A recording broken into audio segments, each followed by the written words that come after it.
Fwrdd da, a croeso cynnes iawn i bawb ohonoch chi i wasanaeth diweddara yma o Fro Aled.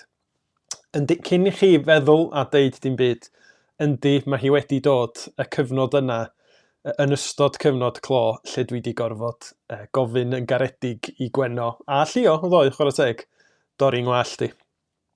Sydd wedi codi ofn mawr arno fi achos mae wedi dyblu maint yn halca ni. Ond wedi deud hynny, dwi hefyd yn eithriadol o falch bod y rhagolygon tywydd yn awgrymu bod ti'n mynd i gnesu dipyn o heddiw ymlaen. Achos tasai di bod y tywydd yn mynd i bod dros yr wsos dwytha, berig y byswn ni mewn cap am y bythefnos nesaf.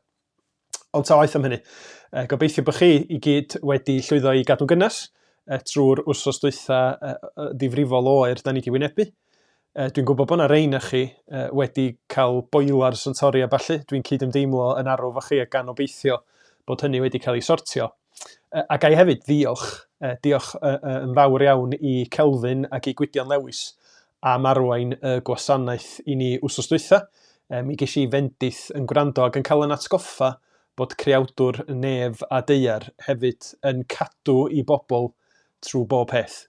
Lle da ni'n gobeithio gawn ni fendith hefo'n gilydd heddiw hefyd yn parhau yn cyfres yn edrach ar y Salma a Salm 19, Salm arall gyfarwydd i ni dwi'n siŵr, fyddwn ni yn canolbwyntio arni hi y bore yma. Ond cyn i ni fynd dim pellach, dewch i ni gyflwyno'r gwasanaeth a chyflwyno'n hunin i Dduw wrth i ni gydweddio.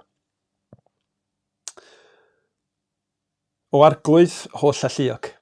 Da ni diolch i ti am gyfla newydd eto bore yma, trwy'r cyfrwng yma i gyflwyno'n hunin i ti, ac i ofyn am dy fendith di, wrth i ni ganu clod i denw sanctaidd, wrth i ni fod yn barod i dderbyn o dair di. Arglwydd wrth i ni wneud hynny, da ni eisiau cyflwyno yn hunin i ti, cyflwyno yn haddoliad, yn gofyn y byddi di trwy dysbryd glân ar waith yn calonna ni, ac ar yn meddyliau ni, fel y byddwn ni'n gallu ymateb mewn ffydd, edifeirwch a diolchgarwch wrth i ni glywed am pwy wyt ti, y Duw ysblenydd, y Duw sy'n llawn cariad sydd wedi dangos hynny trwy dy fab, yr achubwr Iesu Grist. Felly ni di deyrnasu ar hyd a lled y ddeiar y bore yma, ym mhob man, ym mhob cyfandir lle mae pobl yn cyfarfod yn enw Iesu Grist, rho di nerth ac eneiniad dysbryd glân mwyn newid dy bobl, i ni fod yn fwy cariadus, yn fwy eiddgar i gael dy weld di, dy brofi di ar waith yn bywyda ni, yn rhoi nerth i ni i dystio i ti mewn gair a gweithred yn cymunedau ar gychwyn wythnos arall. Felly arglwydd fel mae'r salmydd yn deud, da ni'na hefyd yn mynegu i ti bore yma bydded geiriau ein gennau yn dderbyniol gennyt, a myfyrdod ein clona yn gymeradwy i ti, o arglwydd ein craig a'n prynwr. Ein gofyn hyn i gyd yn enw Iesu Grist. Amen. Wel, be am i ni felly foli'r arglwydd ar gân hefo'n gilydd? Gewch chi ganu, neu gewch chi wrando ar hen emyn.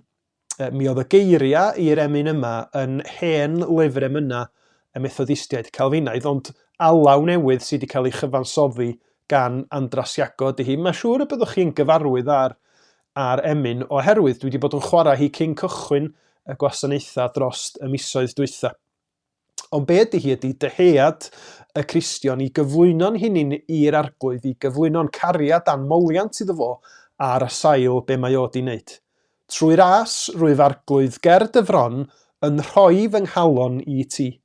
Tîm cerais di maint fy mai, ni allaf lai nath garu, a mi fyddwn ni'n ailadrodd llinell olaf pob pennill wrth i ni ganu neu wrando.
Wel, yn nes ymlaen, mi fyddwn ni yn gwrando ar air Duw, a'r darlleniad yn dod o Salm 19, a Robin Davies Groes fydd yn darllen.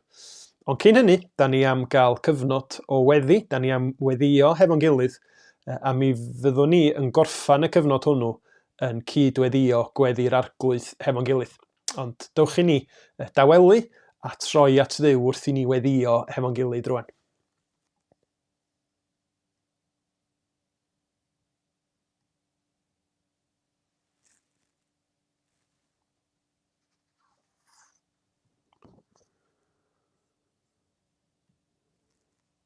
O Dduw ein Tad, da ni yn diolch i ti, dy fod ti yn dad trigarog, yn un sydd yn cysuro dy bobl, yn un sydd yn ymwneud â dy bobl yn ei trienni, yn ei heuogrwydd ac yn ei pechod. A da ni am roi clod a mawl i ti y bore yma am dy fod ti y tri yn un yn heiddi cael dyfoli, dy garu, dy anrhydeddu fel y Duw bendigedig, y Duw gogoneddus. Da ni isio diolch i ti, dy fod ti yn arglwydd sydd ddim wedi cilio oddi wrtha ni a chuddio dy hun, ond dy fod ti'n Dduw sydd yn parhau i ddatguddio dy hun. Fel mae y proffwyd Jeremia yn deud, yn cyhoeddi dy negas di, ond nid Duw agos wy fi, medde'r arglwydd, ac nid Duw pell. A da ni'n diolch arglwydd dy fod ti yn un sydd wedi datguddio dy hun mewn llawer dull a llawer modd, gynt wrth yr hynafiaid trwy'r proffwydi, ond yn y dyddiau olaf hyn, dy fod ti wedi llefaru wrtha ni mewn mab, yn Iesu Grist sy'n llawn gras a gwirionedd. Ac wrth i ni foli, wrth i ni wynebu be bynnag a ddaw yr wythnos nesaf yma, da ni'n gofyn y byddi di yn parhau arglwydd i ddeffro'n heneidia ni fel yn bod ni'n gallu dyweld di ar waith yn y byd ac yn yn bywyda ni trwy'r ysbryd. Rhoi ni oleuni newydd ar y dair di. Rhoi ni gariad dyfnach tuag ata ti oherwydd be wyt ti wedi wneud. Yn dod i'r byd yn Iesu Grist, yn cymryd yn pechod am aflendid ni arna ti dy hun, yn marw ar y groes, yn talu'r ddyled yn lle ni ac yna'n concro y gelyn mwyaf brawychus, yn concro marwolaeth wrth atgyfodi o'r beth. Diolch arglwydd Iesu bod chdi bellach yn teirnasu ar y ddeheulaw Duw. Dy fod ti yn eiriol drosta ni, ac nad wyt ti byth am yn anghofio ni na'n gadael ni ar ben yn hunin. Da ni diolch am hyfrydwch gwybod oherwydd y groes yn bod ni wedi derbyn maddeuant wrth i ni droi ata ti arglwydd Iesu. Ac yn bod ni'n dal i frwydro yn erbyn pechod yn bywyda'n hunin, da ni'n gwybod na ar sail be wyt ti wedi wneud, yr ydyn ni'n cael derbyniad gan y Duw sanctaidd. Helpa ni allu arafu a meddwl be mae hynny'n olygu i bawb ohona ni sydd yn credu. Ac arglwydd rhoi ni yr dyhead yna i weld yn ffrindiau a'n teuluoedd yn dod i brofi'r maddeuant hwnnw, wrth iddyn nhw roi i ffydd yn Iesu Grist dros ti hunin hefyd.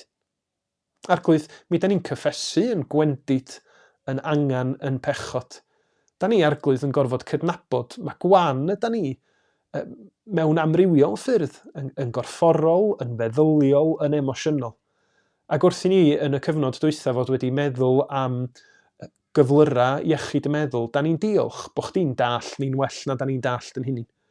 Ac yn Iesu Grist bod chdi yn pledio yna ni i ddod ata ti mor wan yda ni, mor ddryslyd yr ydyn ni'n gallu teimlo. Diolch arglwydd Iesu na Duw wedi dod i'n gwahodd ni yn gwendid wyt ti, ac wedi addo rhoi adnewyddiad i ni, wedi addo rhoi bywyd tragwyddol i ni yng Nghrist, nad ydyn ni'n heiddi dim o hynny. Da ni felly arglwydd yn cyflwyno'n hunin i ti yn cyffesu, yn gwendid, yn pechod, yn diolch i ti am dy ras.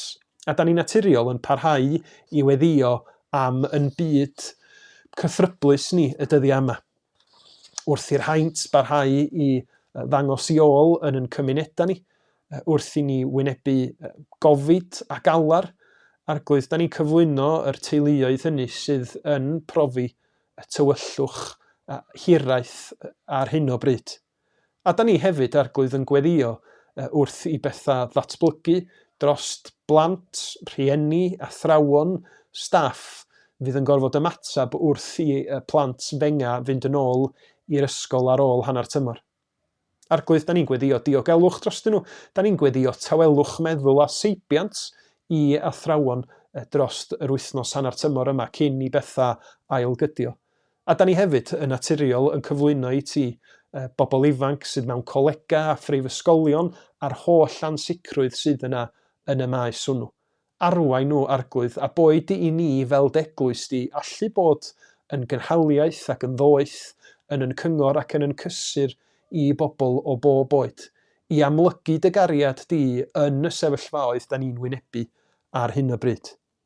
Arglwydd ym mhob peth felly, da ni eisiau bod ar agor i waith dysbryd di, da ni eisiau bod yn eiddgar i garu ac i wasanaethu fel ag yr ti'n rhoi nerth a chyfleoedd i ni.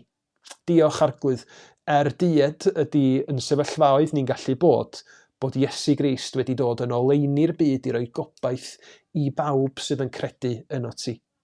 Felly arglwydd, da ni yn gofyn y cyfan oll yn cyflwyno hyd yn oed yn gweddia personol, unigolion a sefyllfaoedd i ti y bore yma yn hyderus, achos bod ni'n gwneud hynny yn heiddiant y gwaredwr bendigedig Iesu Grist, yr un am dysgodd ni i weddio gyda'n gilydd wrth ddweud, ein tad, yr hwnnwyt yn y nefoedd, sancteiddier dy enw, deled dy deyrnas, gwneler dy ewyllus, megis yn y nef felly ar y ddeiar hefyd. Dyroi ni heddiw ein bara beunyddiol, a maddau ni ein dyledion, fel y maddeuwn ninnau i'n dyledwyr. Ac nac arwain ni brofedigaeth, eithyr gwared ni rhag drwg, can i seiddo ti yw'r deyrnas, a'r nerth, a'r gogoniant, yn oes oesoedd. Amen.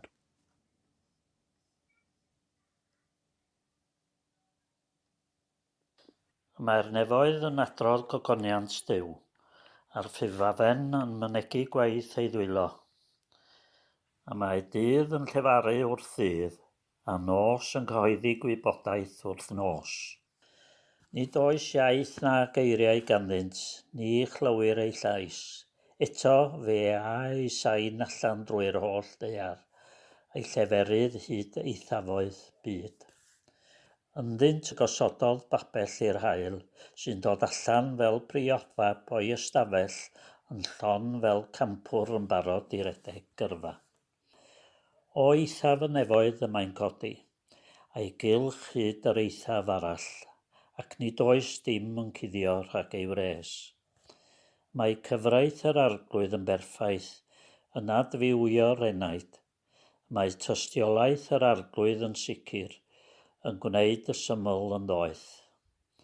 Mae deddfau'r arglwydd yn gywir, yn llawenhau'r galon. Mae gorchymyn yr arglwydd yn bur, yn goleuo'r llygaid. Mae ofn yr arglwydd yn lân yn para am byth. Mae barnau'r arglwydd yn wir, yn gyfiawn bob un. Mwy dymunol ydynt na gair na llawer o air coeth, a melysach na mêl, ac na diferion deiliau mêl. Trwyddynt hwy hefyd yr hybyddir dy was, ac o'i cadw mae gwobr fawr. Pwy sy'n dirnad ei gamgymeriadau? Glanhaf i oddi wrth y meiau cudd. Cadw dy was oddi wrth bechodau beiddgar, rhag iddynt gael y llaw uchaf arna. Yna byddaf yn ni feis, ac yn ni eog o bechod mawr. Bydde geiriau fy ngenau'n derbyniol genyt, a myfyrdod fy nghalon yn gymeradwy i ti, o arglwydd fy nghraig am prynwr.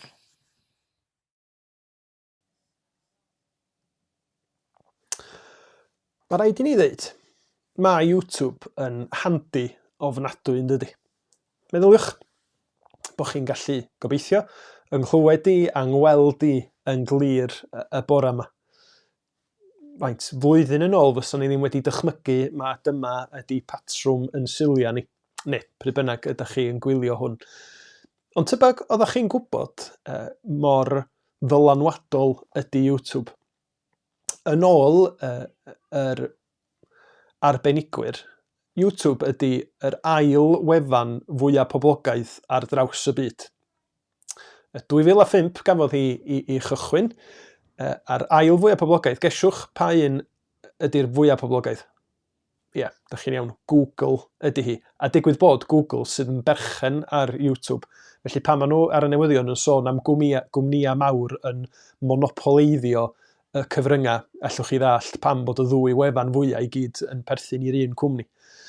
Ond triwch gael eich pen rownd hyn, yn ôl y sôn, mae yna 1 biliwn o oriau o fideos YouTube yn cael ei gwylio bob dydd ar draws y byd.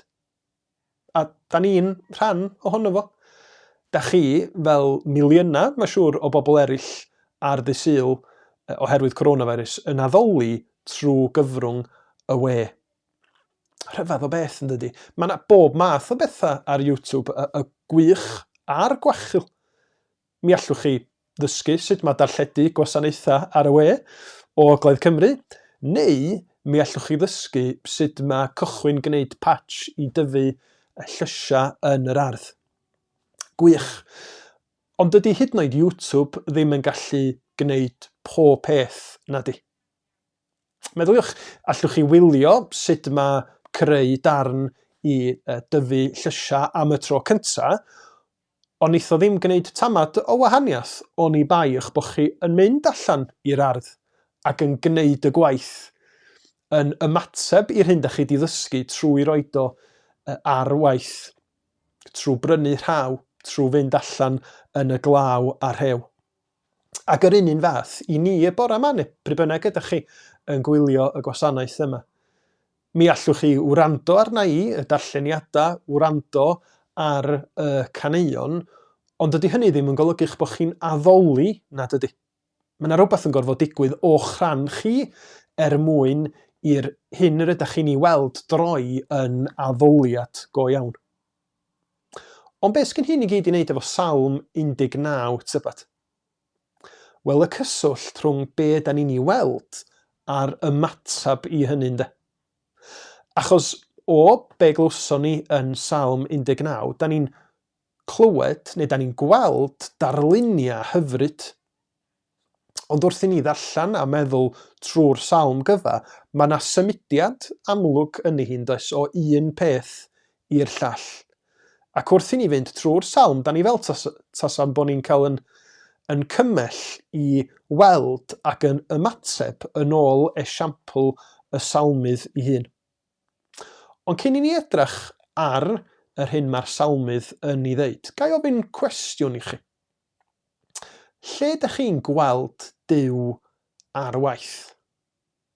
Wel, ella bod hwnna'n gwestiwn sydd wedi cael ei ofyn yn amlach drost y flwyddyn ddwytha hefo'r holl bethau rhyfedd a'r profiadau unigryw ydym ni wedi gorfod dod ar eu traws nhw. Ond be fasa'ch atab chi? Lle da ni'n gweld Duw ar waith?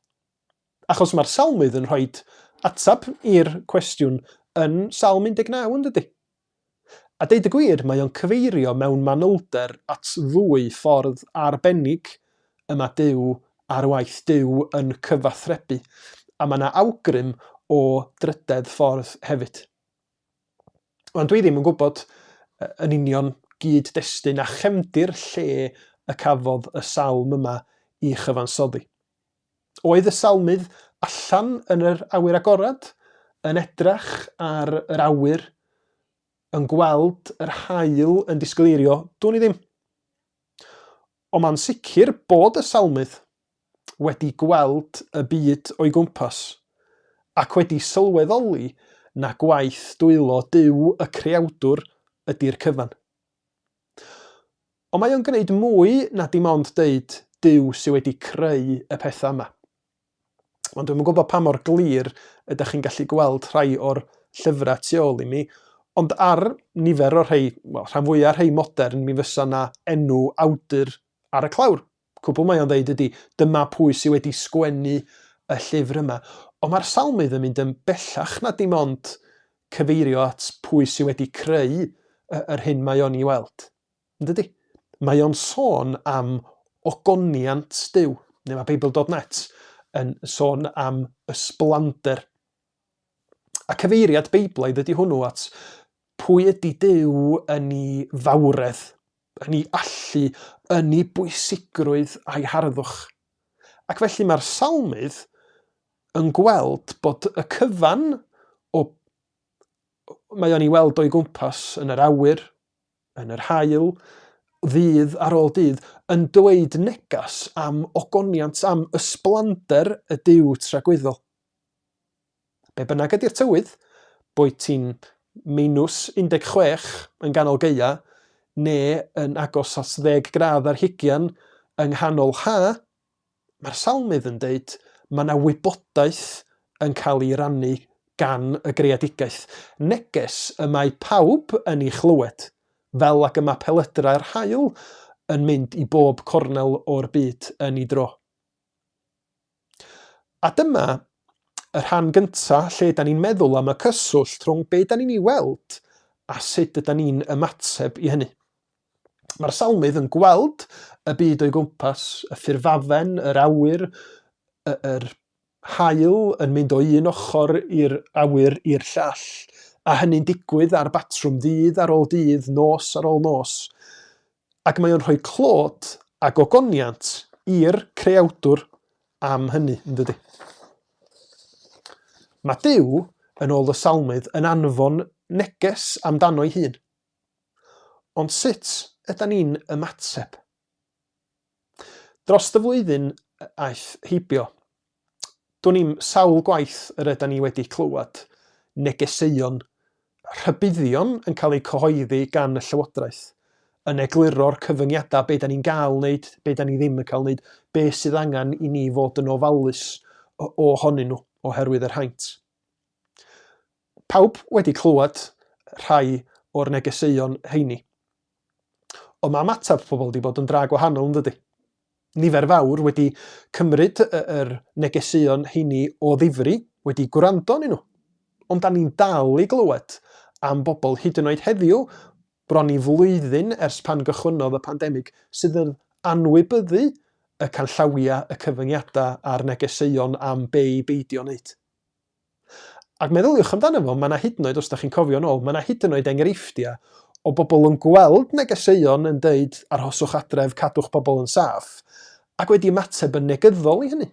Da chi'n cofio, mis Mawrth llynedd, dwi'n meddwl oedd hi, oedd na fideo o rywun yng Ngogledd Cymru wedi gweld un o'r arwyddion ma'n deud arhoswch adref i gadw pobl yn saff, a bod nhw wedi tynnu'r arwydd i lawr a'i daflu fo dros ochr i wal. Mae yna ffyrdd i ymateb yn anghywir i'r negeseuon yr ydyn ni'n ei clywed. Sut da ni'n ymateb i'r hyn da ni yn ei weld ac yn ei glywed am Dduw tybed? Achos mae'r apostol Paul yn cyfeirio neu yn seilio darn o'i lythyr at yr Hebreaid, at yr Rhufeiniaid, mae'n ddrwg yna, ar y salm yma, mae esbonwyr Beiblaidd yn honni. Ym mhennod gyntaf i lythyr at yr Rhufeiniaid, mae Paul yn sôn am euogrwydd y ddynoliaeth gan bod Duw wedi dangos ei hun, wedi amlygu hun i bobl ym mhob man. Dyma'r dyfyniad o bennod gyntaf Paul a mi fydd y geiriau fyny ar eich sgrin chi. Oherwydd y mae'r hyn y gellir ei wybod am Dduw yn amlwg iddynt, a Duw sydd wedi ei amlygu iddynt. Yn wir, pan greodd Duw y byd, y mae ei briodoleddau anweledig ef, ei dragwyddol allu a'i ddiwdod, i'w gweld yn eglur gan y deall yn y pethau a greodd. Am hynny, y maent yn ddiesgus, oherwydd iddynt wybod am Dduw, nid ydynt wedi rhoi gogoniant na diolch iddo fel Duw, ond yn hytrach wedi troi ei meddyliau at bethau cwbl ofer, ac mae wedi mynd yn dywyllwch arnynt yn eu calon ddiddeall.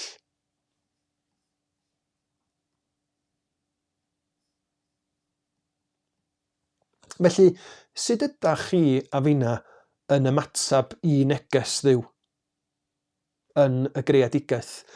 Ydych chi yn sylweddoli, yn cydnabod ysblander ac ogoniant Dduw fel mae'r salmydd yn ei wneud? Dyma ydy'r cam cyntaf cywir yn ôl y salmydd, bod ni'n cydnabod mawredd a gallu Dduw trwy'r hyn da ni'n ei weld ac yn cyhoeddi hynny I bobl eraill. Ond mae Dduw yn fwy na dim ond bod yn greawdwr yn dydi. Mae o'n greawdwr a chynhaliwr popeth byw, ond mae o gymaint yn fwy na hynny hefyd. Pa mor aml ydych chi wedi clywed pobl yn deud brawddegau eitha pen agorad fel, mae'n amlwg bod yna rhywun I fyny yn fanna yn edrych ar yn hola ni. Ond nid creawdwr pell a diarth ydy'r arglwydd Dduw yr ydyn ni'n dod ar ei draws yn y Beibl, nac I? Na.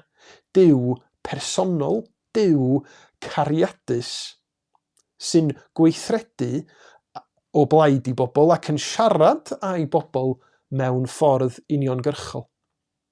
A dyna da ni'n gweld cyfeiriad ato fo o adnod 7 ymlaen yn Salm 19 ynde. Mae ei weld yn amlwg hefyd yn y geiriau sy'n cael ei defnyddio I gyfeirio at Dduw. Achos mae yna newid yn y 6 adnod gyntaf ac o adnod 7-11, mae'r ffordd mae'r salmydd yn cyfeirio at Dduw yn wahanol os sylwch chi yn fanwl. Ar ddechrau y salm, mae'r nefoedd yn adrodd gogoniant, Dduw ydy'r gair ynde. Ond o adnod 7 ymlaen, sylwch chi, yr arglwydd mewn prif lythrennau sy'n cael ei ddefnyddio.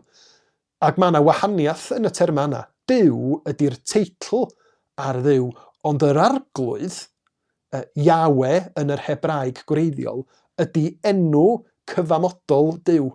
Yr enw sy'n amlygu I berthynas hefo'i bobl. Fyswn ni'n mynd mor bell a deud bod yr arglwydd, fel da ni'n ei ddarllen o, yn enw anwes, achos da ni'n isio iselhau Dduw I hynny. Ond mae o yn enw sydd yn pwysleisio bod Dduw yn un sydd â pherthynas bersonol a'i bobl o. Ac felly, yn ei air, da ni'n gweld Dduw yn ymwneud yn bersonol a'i bobl, ac yn amlygu mwy fyth o pwy ydi o I gymeriad, I gariad, I weithredoedd mawr o achubiaeth trwy'r cenedlaethau er mwyn ac ar ran I bobl. Ac felly mae'r salmydd yn cyfeirio at ogoniant Dduw yn y greadigaeth ac yna yn symud ymlaen I sôn am Dduw yn amlygu hyn trwy air, trwy'r Beibl ynde. Da ni'n cael y disgrifiadau, yr farddoniaeth hyfryd yma yn ymhyfrydu yng ngair Dduw, I gyfraith o, I dystiolaeth, I ddeddfa, I farnau. Ond sylwch eto, nid disgrifiadau niwtral a moel yr ydyn ni'n gael o air Dduw nac I. Nid fel yr oeddwn ni pan o'n i'n hogyn bach yn sgwennu stori. Mi ges I gopi o chydig bach o gwaith ysgol pan o'n i'n yr ysgol gynradd gan mam. A nes I ddarllen trwy un o'r storis yna. Ac o'n i'n sylwi mor ddiddychymig o'n I. Achos o'n i wedi sgwennu rhyw stori am gawr. A disgrifiadau eitha moel oedden nhw. Roedd y cawr yn anferth. Roedd ei ddannedd yn finiog. Roedd ei fysydd yn hir. Dim unrhyw sôn am sut brofiad oedd bod yng nghwmni y cawr. Ond gwrandwch eto ar y salmydd o adnodau 7-11. Da ni'n cael clywed am ei brofiad o, am ei ymateb o i'r hyn y mae Duw wedi ddangos amdano ei hun trwy air.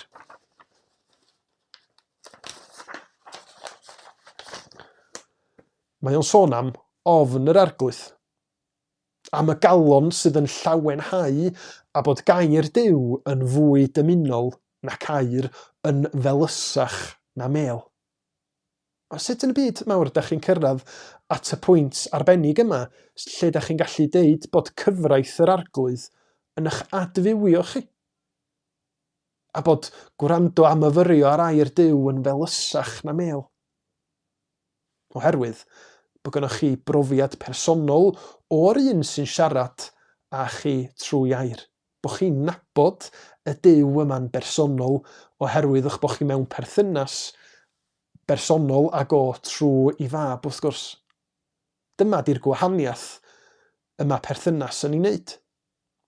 Y gwahaniaeth ac yma rhywun yn ei weld rhwng darllen llyfr am fagu plant cyn I chi gael plant ac wedyn nabod plentyn sy'n perthyn I chi yn tyfu fyny ac yn profi be ydi o I fod yn eu cwmni nhw. Be di effaith darllen y Beibl, effaith gair Duw ar yn bywydau ni tybed? Ydy o'n peri llawenydd, doethineb? Ydy o'n dyfnhau yn cariad ni tuag at Dduw a tuag at bobl eraill? Yda ni wrth ddarllen y gair yn profi syched hyd yn oed yn fwy am gael nabod Duw yn well, am weld cyfiawnder ar wyneb daear? Yn ôl y Beibl, dyna sy'n digwydd pan da ni'n cael calon newydd, yn profi bywyd ysbrydol newydd wrth i'r ysbryd glân roed yn geni ni o'r newydd yng ngeiriau Iesu Grist pan da ni yn ymddiried yno fo. Ond tybed hefyd ydy o'n gwneud I ni weld yn hangan fel pobl, fel pechaduriaid. Wrth ddarllen y Beibl, ydych chi'n dod yn gynyddol ymwybodol o'ch beia chi, o'n pechoda ni. Achos dyna sy'n digwydd ar ddiwedd Salm 19, ynde? Mi ddarllenai o adnod 12 I ddiwedd y Salm. Yr Salmydd ar ôl clodfori Duw am yr hyn mae o yn ei ddeud yn ei air, yn troi at ymateb o'i hun. Pwy sy'n dirnad ei gamgymeriadau? Glanha fi oddi wrth fy meia cudd, cadw dy was oddi wrth bechodau beiddgar, rhag iddynt gael y llaw uchaf arnaf. Yna byddaf yn ddifeus ac yn ddieog o bechod mawr. Byddet geiriau fy ngenau'n dderbyniol genyt, a myfyrdod fy nghalon yn gymeradwy I ti o arglwydd fy nghraig am brynwr. Fel da ni wedi gweld drost yr flwyddyn dwytha yma, wrth i'r pandemig Covid-19 fynd I bob cornel o'r byd, mae cymharu sefyllfaoedd yn gallu gwneud I ni sylweddoli mor ddifrifol ydy pethau arna ni yn dydy.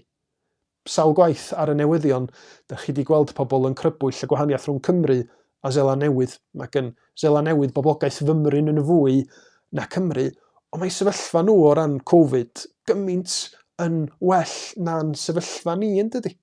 A mae o'n gwneud I ni sylweddoli wedyn mor ddifrifol ydy pethau arna ni. Wrth I ni ddarllen y Beibl, wrth i'r ysbryd glân roi goleuni ni ar yr hyn mae'r gair yn ei ddeud am y Duw sanctaidd a chyfiawn, wrth i'r ysbryd glân yn argochoeddi ni o pwy ydy Duw, da ni hefyd wedyn yn gweld yn pechod ni'n hunin. Yn hunanoldeb yn beia ni yn fwy clir. A dyna pam mae'r salmydd yn gorffan y gân yma o fawl hefo gweddi personol mewn gwirionedd, lle mae o'n cyflwyno I ddehead o flaen yr arglwydd sydd yn graig ac yn brynwr neu'n achubwr iddo fo. Felly, ar ôl gwrando ar salm sy'n cyfeirio at Dduw yn ymwneud ac yn dangos ei hun i'r byd trwy greadigaeth a trwy'r gair, da ni'n gorffan wrth sylweddoli bod ni angen gwaredwr. Ac wrth gwrs, Iesu Grist ydy hwnnw, pen llanw sut mae Duw wedi rhannu I negas efo ni, wedi datguddio ei hun I ni. A dyna be mae pennod gyntaf y llythyr at yr Hebreaid yn deud ynde. Ac eto, mi fydd yr adnodau fyny ar y sgrin I chi.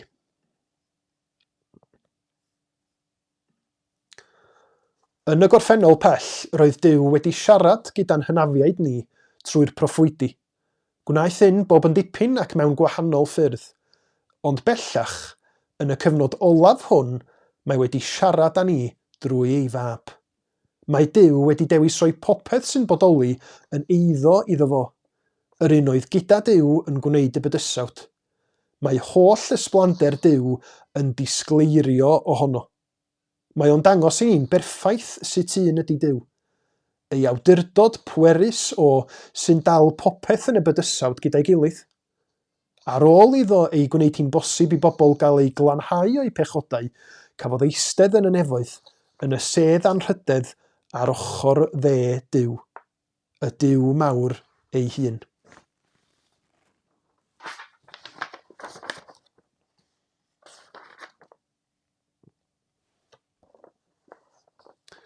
Wrth i ni feddwl am yr agweddau gwahanol o'r Salm felly. Bod Duw i weld trwy greadigaeth, bod Duw i weld trwy air. Bod Duw yn derfynol i weld trwy fab. Mae'n bwysig bod ni'n gweld yr arweiniad yn y Salm o un peth i'r llall. A bod ni'n sylweddoli bod gweld heb ymateb ddim yn ddigon. Hynny dim gwych o beth os ydych chi'n cael bendith yn mynd allan i'r awyr agored, yn rhyfeddu at natur a'r greadigaeth. Ond mi ddylia hynny eich arwain chi at y Duw sydd yn datguddio ei hun yn fwy clir i ni yn y gair, yn y Beibl. A dydy rhyfeddu at grefftwaith a'r llenyddiaeth sydd yn y Beibl ar ben ei hun ddim yn ddigon, ond i bai bod hynny yn yn arwain ni at Iesu Grist, achos dyna ddudodd Iesu am y gair, bod o'i gyd yn tystio iddo fo. A dydy gwybod am Iesu Grist ar ben ei hun ddim yn ddigon heb i ni ymateb i'r hyn yr ydyn ni'n weld amdano fo mewn ffydd, yn troi cefn ar yn pechod, yn cydnabod yn gwendid ac yn dod at Grist yn ymddiried yno fo ac yn derbyn o'i heilioni bendigedig o. Heb Iesu Grist, mi allwn ni weld y greadigaeth, mi allwn ni ryfeddu at y Beibl, ond mi fyddwn ni'n colli bendithion tragwyddol Duw i ni. Ac wrth i'r Salmydd orffan yn deud bod o am i yr hyn sydd ar ei galon, y geiriau mae o'n ei fynegu fod yn gymeradwy gan Dduw, da ni'n darllen y Beibl ac yn gweld dim ond un ffordd yn y pen draw da ni'n dod yn gymeradwy gan y Duw sanctaidd. A mae hynny wrth i ni gael yn derbyn yn Iesu Grist, lle mae o wedi delio â'r cyfan sydd yn gwneud ni yn aflan yng ngolwg Duw wrth farw ar y groes, a bod o'n gwisgo ni a'i gyfiawnder ei hun fel yn bod ni'n cael yn derbyn yn gymeradwy gan y Duw sydd wedi'n creu ni fel plant annwyl iddo fo ei hun. Ac yn fwy na hynny, wrth i ni drystio'n Iesu Grist, wrth i ni brofi o'r ysbryd glân, mi fyddwn ni'n gynyddol yn gweld bod yn meddylia, yn dyheada ni, yn dod yn debycach i'r hyn mae Duw yn ei ddymuno, wrth i ni ddod yn debycach iddo fo, wrth i ni gael yn adnewyddu mewn addoliad, i fuddod a llawenydd o adnabod yr un a'n creodd ni. Gobeithio gewch chi fendith yr wythnos yma yn myfyrio ar Salm 19 ac yn gofyn i chi hunin fel ag y bydda i. Ydw i'n gweld ac ydw i'n ymateb i'r Duw sydd wedi datguddio ei hun yn ei greadigaeth, yn ei air ac yn ei fab annwyl Iesu Grist. Diolch i chi gyd am ymuno y bore yma. A chofiwch bod yna groeso cynnes i chi ymuno hefo ni yn y cyfarfod gweddi am 8 ar Zoom heno, a mi allwch chi gysylltu trwy'r ddolen ar wefan eglwysibroalet.com. Da ni am orffan bore yma felly, eto'n gwrando neu'n canu ar yr emyn yma, emyn rhif 291 o ganeuon ffydd, sydd eto yn mynegu yn dyhead ni fel Cristnogion bod ni'n profi grym adnabod Iesu Grist, ac nid gweld pethau'n allanol yn unig. 291, na dim fodloni ar ryw rith o grefydd heb ei grym, ond gwir adnabod Iesu Grist yn fywyd annwyl im.